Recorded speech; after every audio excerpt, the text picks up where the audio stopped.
এখানে দেখুন, বাঁকুড়ায় প্রচার করছেন বিজেপি প্রার্থী সুভাষ সরকার।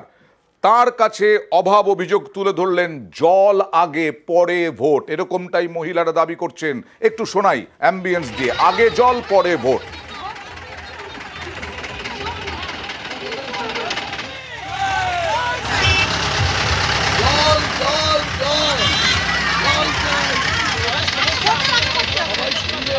জল জল জল জল চাই। কথা বলবো প্রতিনিধি প্রিয়ব্রতর সঙ্গে। প্রিয়ব্রত, কতদিন ধরে এই এলাকাটা কোথাকার এবং এই এলাকায় কতদিন ধরে জলের সমস্যা রয়েছে, এবং সুভাষ সরকারকে এই প্রথম কি তারা কাছে পেলেন?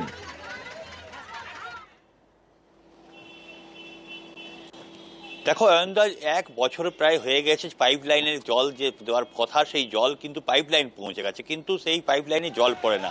এর পাশাপাশি এই তীব্র গরম, তুমি জানোই যে টিউবওয়েল থেকে শুরু করে যে নলকূপ রয়েছে বা কুয়ো রয়েছে, সেই কুয়োগুলি কিন্তু শুকিয়ে পড়েছে। এবং স্থানীয় মানুষজন বারে বারে বিভিন্ন জায়গায় জানিয়েছে, পঞ্চায়েতে জানিয়েছে, বিডিও অফিসে জানিয়েছে, এর পাশাপাশি জেলা শাসককেও জানিয়েছে, কিন্তু এই বড়কুড়া গ্রামের মানুষের যে অভাব অভিযোগ, সেই অভিযোগ কেউ শোনেনি। এবং সেই কারণে আজ যখন দুপুরবেলা বিজেপি প্রার্থী বাঁকুড়া লোকসভা কেন্দ্রে সুভাষ সরকার এই গ্রামে গিয়েছেন, এবং মানুষজন, মহিলারা মূলত, তারা কিন্তু জল চাই, নচেত ভোট নেই, এই দাবি নিয়ে সুভাষ সরকারের গাড়ি আটকে দেয়। হুটখোলা গাড়িতে প্রচার করছিলেন, হুটখোলা গাড়ি থেকেই মানুষকে বোঝানোর চেষ্টা করেন, আশ্বস্ত করার চেষ্টা করেন।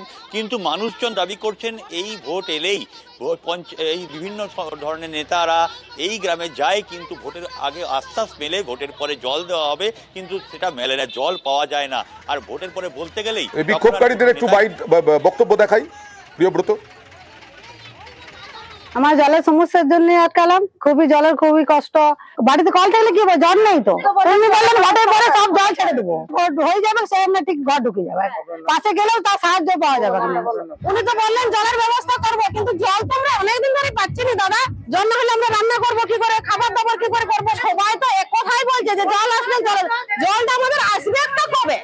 সবাই এক কথা বলছে, মানে এই দেখুন, কল আছে, জল আর পড়ছে না, 1 বছর ধরে সমস্যা। সেই সমাধান